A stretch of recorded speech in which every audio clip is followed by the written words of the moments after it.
Hey everyone, and welcome back to the channel.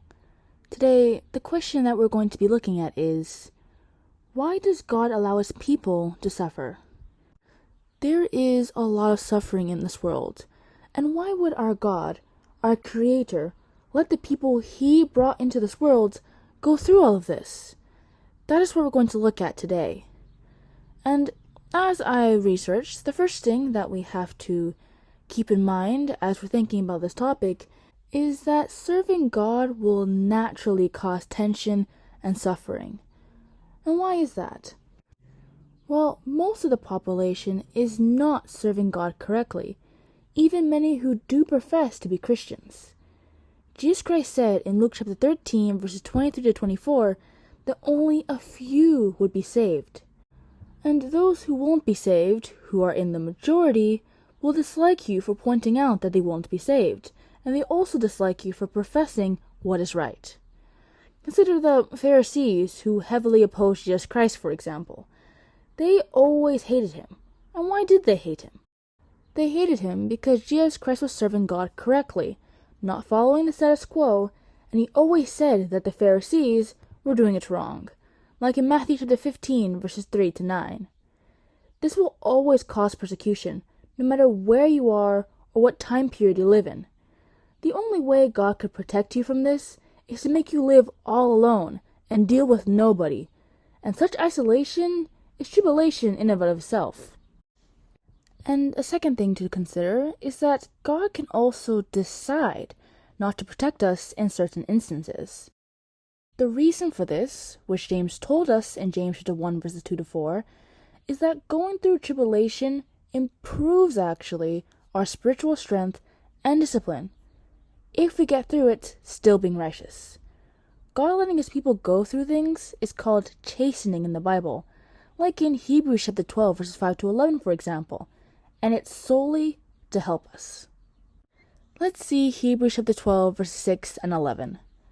For whom the Lord loveth he chasteneth, and scourgeth every son whom he receiveth. Now no chastening for the present seemeth to be joyous, but grievous. Nevertheless, afterward it yieldeth the peaceable fruit of righteousness unto them which are exercised thereby.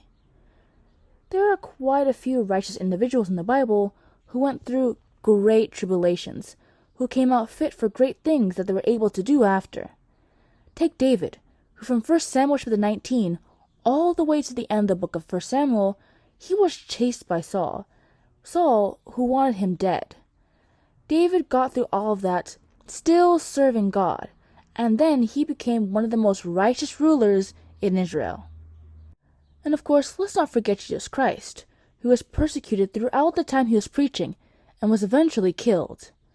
Through that experience, Jesus Christ learned obedience, and gained a spiritual understanding he wouldn't have if those events didn't happen. We see this from Hebrews chapter 5 verse 8 and chapter 2 verses 16 to 18.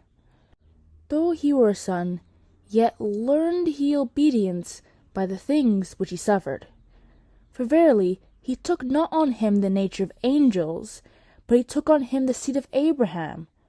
Wherefore in all things it behooved him to be made like unto his brethren, that he might be a merciful and faithful high priest in things pertaining to God, to make reconciliation for the sins of the people.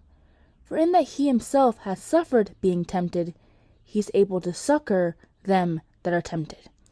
And as we know from verses like Psalm chapter 110 verses 1 and 2, after he went through those tribulations, he became king of God's kingdom, using skill sets he would have learned from his experiences on earth. But that's the righteous. What about the wicked? Why does God allow them to suffer? Well, this connects back to the first reason. God doesn't bring the suffering from somewhere, but rather it's caused by our own actions when we're wicked. This was clearly stated in Jeremiah chapter 2, verses 17 and 19. Hast thou not procured this unto thyself, in that thou hast forsaken the Lord thy God, when he led thee by the way? Thine own wickedness shall correct thee, and thy backsliding shall reprove thee. Know therefore and see that it is an evil thing and bitter, that thou hast forsaken the Lord thy God, and that my fear is not in thee, saith the Lord of hosts. Wicked people exploit each other, kill themselves, steal from people. It's really them bringing their own suffering. The only difference between the righteous here is that God does protect the righteous from this from time to time, but God is not going to go out of his way for the wicked to protect them from the deeds that they are doing to other people, as King Solomon said in Proverbs chapter 1, verses 24 to 30. So, God can allow his people to suffer for a couple of reasons, one of which is to make them stronger as people. But really, often simply the act of serving God brings suffering because others don't like that. And well, the wicked kind of bring their own suffering, natural disasters excluded, of course. But that is the end of this video. If you like my answer and you want to support the channel, you can hit the like button and the subscribe button. Have an awesome day, and I'd love to see you soon.